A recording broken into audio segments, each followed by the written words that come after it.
আল্লাহ রাব্বুল আলামিন হযরতে জিব্রাইলকে ডাক দিলেন, বললেন যাও অমুক স্থানের জমিনটাকে মানুষ সহ তুমি উল্টাইয়া দাও।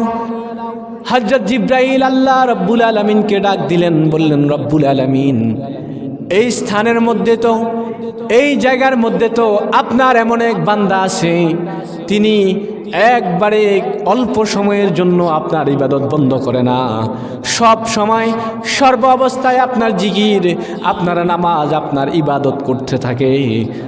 আমি কি তাকে সহ কি এই জমিনটা উল্টাইয়া দিব নাকি? আল্লাহ রাব্বুল আলামিন বলেন, হ্যাঁ তুমি ওই ব্যক্তিটা সহ তুমি ওই জমিনটা উল্টাইয়া দাও। জিব্রাইল বললেন, ইয়া রব্বুল আলামিন কেন, তাকে সহ কি জন্য উল্টাইয়া দিব? আল্লাহ রাব্বুল আলামিন বলেন, সে নিজে ইবাদত করে গেছে, সে নিজে আমার নামাজ পড়ে গেছে, আমার জিকির, আমার তাসবিহ তালিলগুলো আদায় করে গেছে, কিন্তু সে তার সমাজের খবর রাখে নাই, সে তার পরিবারের খবর রাখে নাই, সে পরিবার থেকে গাফেল ছিল, সে পরিবারের মানুষকে সৎ কাজের আদেশ দিয়ে নাই, অসৎ কাজ থেকে নিষেধ করে নাই, সমাজের মানুষগুলোকে সৎ কাজের আদেশ দিয়ে নাই, অসৎ কাজ থেকে নিষেধ করে নাই। এই জন্য তুমি তাকে সহ ওই জমিনটা উল্টাইয়া দাও। জোরে বলুন নাউজুবিল্লাহ, আরো জোরে বলুন নাউজুবিল্লাহ।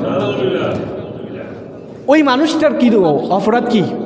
সে সবসময় আল্লাহর ইবাদত করত, কিন্তু তার অপরাধ হচ্ছে এত ইবাদত করার পরেও সে ছাড় পায় নাই, কারণ সে তার নিজেকে, সে নিজে জান্নাতে যাবে আর কাউকে জান্নাতে নিয়ে যাবে না, এটাই সে মনে করেছিল যে আমি এই ইবাদত করি, আল্লাহর নৈকট্য অর্জন করবো, আর কারো ইবাদত করতে হবে না, মানুষ যা মন চায় যে পথে যাক ওই পথে চলে যাক।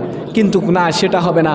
আপনি যদি সারাক্ষণ তাসবিহ দিবেন, যাই করেন, যতই আমলে করেন, আপনি যদি আপনার সমাজের মানুষকে, সব সমাজের মানুষ যখন গুমরাহিতে নিমজ্জিত হয়ে যাবে, অন্ধকারে যখন অন্ধকারাচ্ছন্ন হয়ে যাবে, সমাজের মানুষগুলো যখন গুনাহের মধ্যে লিপ্ত হয়ে যাবে, আপনি যদি তাদেরকে সৎ কাজের আদেশ না দেন, আপনার পরিবারকে যদি আপনি সৎ কাজের আদেশ না দেন, আপনার এই জিকির, এই আমল, এই